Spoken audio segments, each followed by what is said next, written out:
You ask Tiger to calculate. This deals with finding the midpoint between 2 points.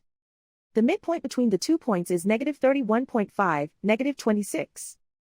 Let's solve it step by step.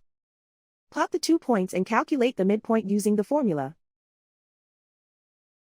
The coordinates of point 1 are, x1 equals -16, y1 equals 10.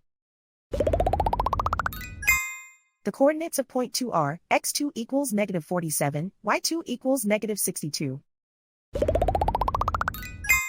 PM represents the midpoint of the 2 points.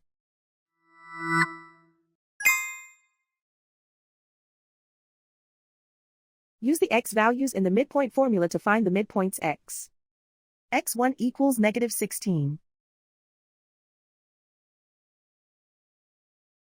x2 equals -47. Simplify the arithmetic.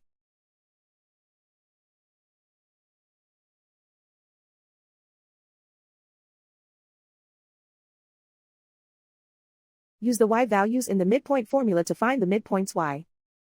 y1 equals 10.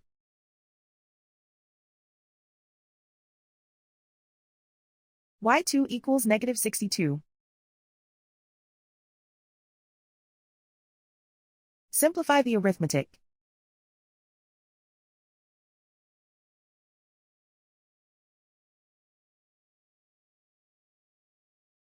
And so, the midpoint is -31.5, -26.